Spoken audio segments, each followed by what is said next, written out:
Assalamualaikum, iki HP ku renek congkoke. Tak congkoke karo tanganku dhewe. Iki aku arep cerita pengalaman aku ke Taiwan pertama kali kerja gak sesuai job. Kalau kita masuk PT besar itu memang resikonya seperti itu. Gak sesuai dengan job ya guys ya.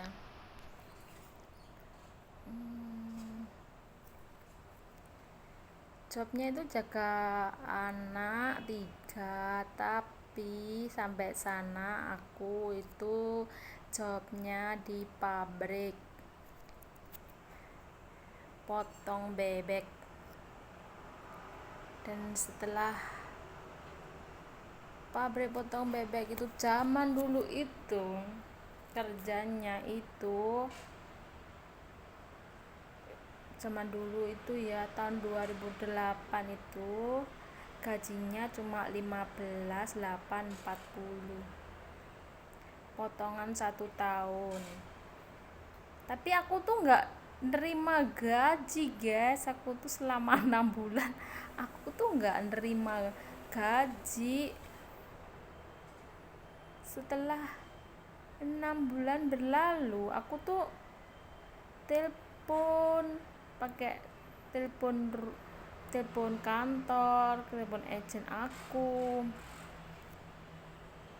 soalnya gajiku aku tuh kan bodoh gitu lah ya.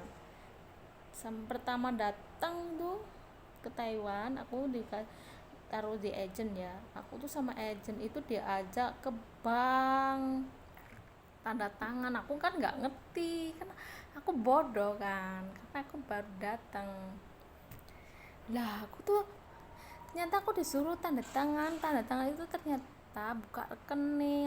Aku tuh orangnya itu on lah, pokoknya bodoh banget. Lah setelah aku 6 bulan itu, aku kenapa, aku kan telepon agensi kan. Lah aku kenapa ini selama 6 bulan ini aku telepon menerjemahnya ya lah, bukan agensi, aku belum bisa bahasa Mandarin ya. Karena aku tanya nih, lah aku ini kenapa kok nggak gajian selama 6 bulan ini gitu kan. Lah sebab agenku bilang gini, gajimu tuh ada tiap bulan tuh transfer gitu sama majikanmu itu ditransfer. Terus gajiku kemana, aku mau beli HP, aku nggak punya HP gitu. Aku bilang gitu, aku nggak punya HP loh selama 6 bulan itu, aku nggak pegang HP. Aku pengen telepon orang tua aku kan, namanya kita kerja jauh di negara orang kan ya, kita pengen telepon, pengen ngasih kabar kan sama orang tua. Tapi untungnya aku pas kerja di pabrik itu aku dikasih uang sama akong, disuruh mijet gitu 100 NT. Terus ada aku baru datang bulan 11, bulan 1 kayaknya ya, bulan 1 akhir itu kunean, apa itu, tahun baru, hari raya Imlek aku dikasih hongpao lah. Aku tuh makan beli sotek ya, beli sotek, beli jajan itu ya dari uang itu gitu loh. Dapat 1.200, cuma dapat 600, terus aku ngasih 600 itu. Selama 6 bulan aku tuh gak ngerti gajiku guys, ya ampun. Terus balik dulu agentku datang selang beberapa waktu itu, selang beberapa hari itu datang agent aku tuh. Dan aku itu masuk PT besar itu nggak enak guys. Itu PT ku itu di Malang, tahun 2008 itu masuk PT itu bayar ya guys ya, kita masuk PL itu kita bayar loh, nggak kayak sekarang enak.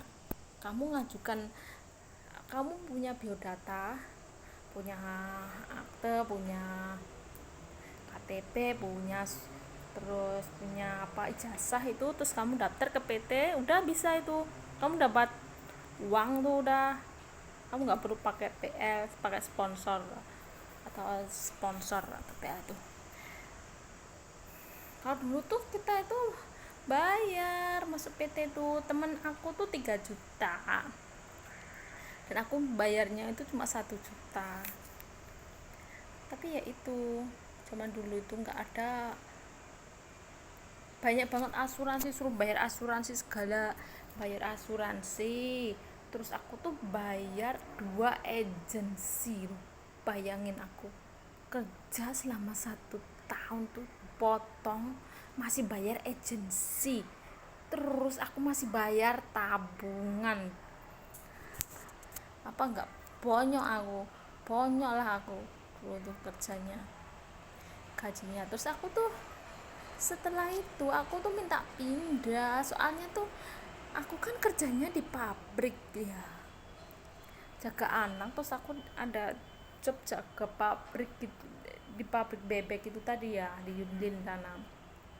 Pabrik bebek itu temennya itu ada anak kaburan, dan anak kaburan itu suka mabok ya, yang namanya ramah laki-laki kalau mabok ya gitu, suka ngancem-ngancem orang.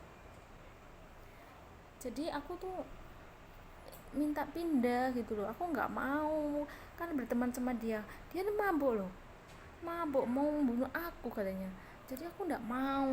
Terus aku bilang aja sih, aku nggak mau dek sini, dia mau ngancam aku mau dibunuh, mabuk segala gitu. Terus aku minta pindah. Terus aku tuh, ya kamu kalau nggak dapat majikan 3 bulan, nggak dapat majikan kamu pulang Indonesia. Loh, aku mau minta pindah lah, di sini aja kayak gini kerjanya, aku jangan teman-teman itu.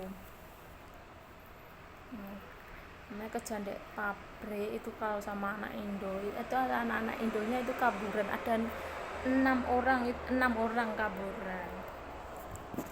Nah, aku anak resminya cuma aku sendiri, capek banget. Terus akhirnya aku tuh pindah guys, pindah. Setelah pindah, karena aku nggak bisa bahasa, aku tuh jaga akun, terus akunnya itu meninggal gitu karena aku nggak bisa bahasa. Kedua, aku nggak bisa masak, bahasanya itu bahasanya Hokkien dan aku nggak ngerti.